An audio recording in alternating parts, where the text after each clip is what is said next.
In the next scene, our boy checks his phone and looks at the location of the blessing of regeneration. Kang remembers the location from when he played the game. He realizes it should be near the lake at the center of the island. So now, to get close to the world tree, he needs to cross both the rocky area and the forest. But he feels a little better because he still has 3 days left, and the Academy gave them a mission to find orbs hidden all around the island. These orbs can be used as enhancement materials, so our boy decides to grab some along the way. But before he can start, our boy, having watched Man vs. Wild and following Bear Grylls' book, pulls out his secret weapon, the machete. He bought this one especially for this training. Since he has to save his 50 seconds of painlessness blessing, he decides to get a hang of it. After testing it, Kang thinks the grip is good, but he still feels awkward using it. Still, he decides to keep it ready in case of emergency. Then he spots a rabbit and thinks it's a perfect opportunity to get used to the blade and secure some food. But his expression changes when he sees the full size of the rabbit, 8 feet tall and fully jacked. Bro is built like an NBA player. But Kang is confident. Since he defeated a Cow King, this should be easy. He charges forward without activating the Sword God blessing. The scene shifts to Abel, who's trying to decide whether she should cook the rabbit or pet it. She thinks it's cute and asks, "Where's your mom?" But the rabbit gives her a nasty bite and runs away. Abel, now pissed, chases it. She thinks she can test out her training results since it's just one little rabbit. But the rabbit goes turbo mode, even looking back to mock her. Abel thinks it was hiding its true ability, and it reminds her of Kang. She activates her blessing and closes the distance, but miscalculates and falls into the water. As she's drowning, she looks at the rabbit and gets reminded of Kang again. The scene shifts to Kang, still fighting the jacked rabbit. He feels exhausted and thinks he's pathetic without a blessing. He thought he'd gotten a lot fitter compared to his past life. Kang gets tired and falls to the ground. He decides to let the rabbit go since it's just a waste of energy. But the rabbit smiles, like it's looking down on him, and our boy, not having it, just throws the machete and activates the Sword God blessing. The scene shifts to Rachel, doing a superhero landing. She thinks she's just going around in circles and realizes it's bad since she talked big about the Rachel game, but now she's just wandering. Then she spots a crow and it reminds her of Kang. Rachel remembers that crows like shiny things, so if she runs that way, she'll find Kang. She activates her blessing and charges forward. And that's a 1000 IQ move right there. In the next scene, we see Saki. She thinks she heard Rachel's voice just now. Then she checks her rations, and the only thing missing is Kang. Since she agreed to play this game, she can't be the loser. The only place on the island that never changes is the World Tree. And knowing Kang's personality, Saki is sure he'll head to the center of the island. She thinks it's a bit annoying, but she has no choice. She decides to go there so she can claim him first. She also decides to get her payback for that forehead flick earlier. Then we see Chloe slicing through some wolves. She's very excited to find Kang, and she runs ahead when she sees a bright light. Meanwhile, we see our boy cooking that cocky rabbit. He's thinking he won't have to worry about food anymore since he can turn the rest of the meat into jerky. Suddenly, he hears a noise, and he can sense it's not a wild animal. He thinks it might be someone targeting him,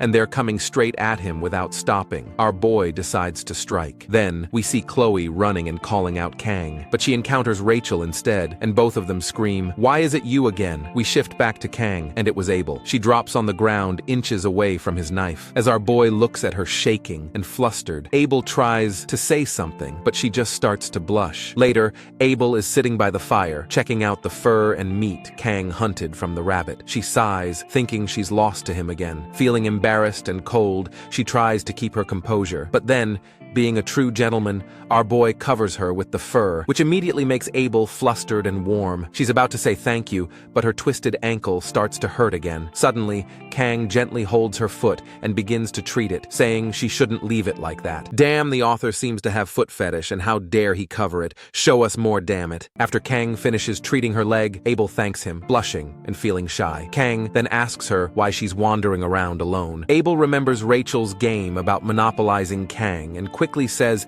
she just had something to do alone, that it's more comfortable this way. Hearing that, Kang says she's a bit like him. Still thinking about the game, Abel secretly pulls out her phone and takes a selfie with Kang, sending it straight to the group chat. Seeing that, Saki and Rachel immediately get pissed, realizing she's trying to cheat. Meanwhile, our boy pulls out his meat and offers it to her. Things get a bit awkward between them, but they sit together by the fire. Abel breaks the silence and asks Kang how he's so strong. Our boy wonders if his 1-minute blessing caused such a stir at the academy. He tells her it's all thanks to his great teacher. Abel is surprised to hear that. Kang explains that this teacher was the one who taught him how to wield a blade. Abel reflects on her 17 years, learning swordsmanship from her grandfather, being confident in her skills, but she's never heard of a teacher like Kang's. She wants to ask more, but Kang falls silent. Then he says something he realized a long time ago. Being strong doesn't mean you always win. In the end, it's the ones who never give up that truly win. The ones who endure and survive are the truly strong. Hearing that, Abel starts laughing and calls him a boomer. She tells him he sounds like an old man and like her grandfather. Man, what's wrong with her? Our boy is trying to give her an answer and she is acting like a brat and giving him emotional damage. She then says this moment reminds her of their first real conversation back when they sat on the bench together. Kang offers her another piece of his juicy meat, and after tasting it, Abel says it's delicious. The scene shifts to the next morning. Abel wakes up and sees Kang is already gone. She remembers the night before and feels embarrassed. She looks at her treated leg and suddenly begins to tear up. She wonders why she's crying, just because someone cared for her. She had always faced everything alone. Even in the face of huge obstacles, she never cried. And now she wonders why Kang is doing all this for her. She picks up her sword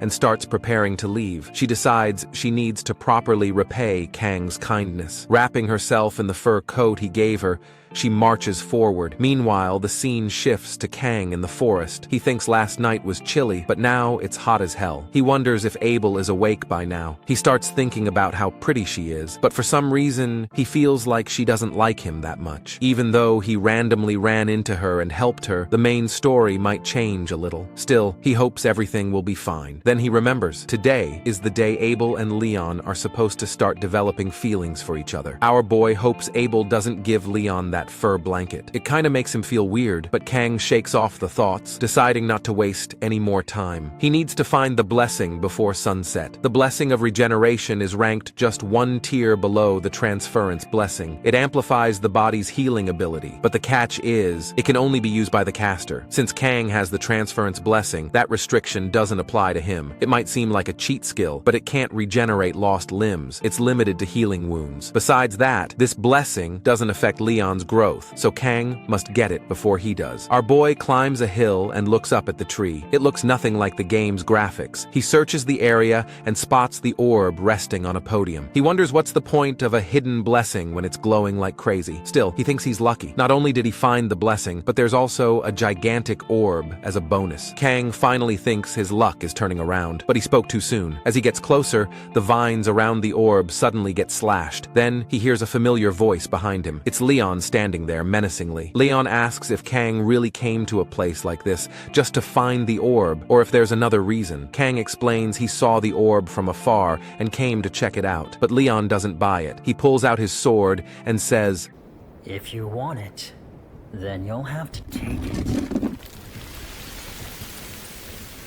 But you already knew that." Then we see Leon's blessing telling him that he is the chosen one and the hero. As both Kang and Leon face each other, Kang thinks to himself, what's wrong with him? He should be with Abel by now, which is a major story event. But then he realizes, did he accidentally steal their event, even though nothing happened between them last night? Kang wonders if Leon has gone insane because he just steal his girl, but now he's taking things way too far. Then, out of nowhere, Leon destroys the building with a single strike. Kang notices his sword and realizes he found Balmung, but it's not in its complete form. Balmung is the world's most sinister demon sword, holding both holy and demonic power. To neutralize the magic, it needs an ether gem, and even then, it affects the user's character depending on the player's choices. Kang starts to wonder if Leon has chosen the wrong side. Leon then tells Kang to think of this as a sparring match. Kang questions if he's seriously considering fighting him. Leon says he's not good at lying, and now Kang understands. He's being used used as a stepping stone. Since Leon obtained Balmung, he wants to test its power. Kang understands that feeling, and he realizes the orb is just an excuse to fight. Then Leon says he's running out of time and charges forward. The scene shifts to Saki randomly yelling, and Baton asks what's wrong with her. Saki tells him she's trying to find someone, but of all people, she ran into him. Baton gets angry, saying even he didn't want to bump into her. Saki mocks him for having no sense of direction, and now he's following her. Baton asks if she's searching for Kang, and Saki says yes. Then Baton asks Saki if she's really interested in Kang. Saki asks him why he would think that. Baton says that a month ago, all she did was take naps at the archery range, but whenever she's with Kang, she's active and different. She normally hates doing complicated stuff, but now she's suddenly doing all kinds of extra things unasked, and Baton says it's weird. Saki suddenly stops and turns to Baton, asking him if it's really that obvious. Then she starts to blush. Okay guys, officially, our boy rizzed up 3 girls, keep 'em coming. Looking at her, Baton wonders if she's possessed or under mind control, but Saki shuts him up with an uppercut. Poor Baton treated like a punching bag every single time. Then Saki hears something in the distance. Baton wonders if it might be an earthquake, but Saki tells him it's Kang. The scene shifts back to Kang, whose machete is now broken in half. Leon asks him why he's holding back and if he has no respect for him. Kang thinks to himself he couldn't even react to Leon's attack, and he didn't expect him to actually swing Balmung.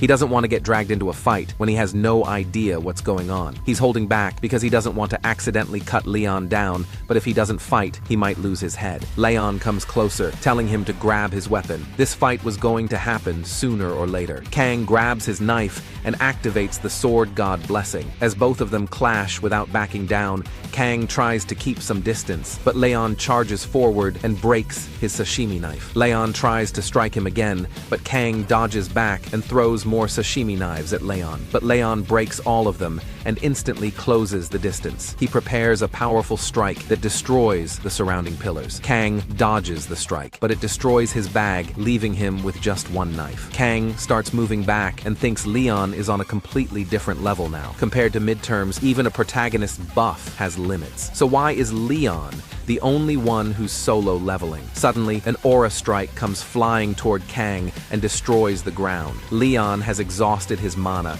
but Kang is still standing completely fine. Kang asks Leon why is he going this far. Leon looks at him and says, the world. Then we see Leon's blessing pushing him to save the world, telling him that only he can bring happiness to everyone. Leon laughs and tells Kang he should be able to understand. Then he unleashes his full aura. Looking at Kang, he says with this, he'll know who is who. As the power surges, both of them charge at each other. Kang moves forward and slices Leon's sword. Leon thinks about his father and says it's too far out of reach for him. Looking at Kang, he thinks it's him who should have been chosen.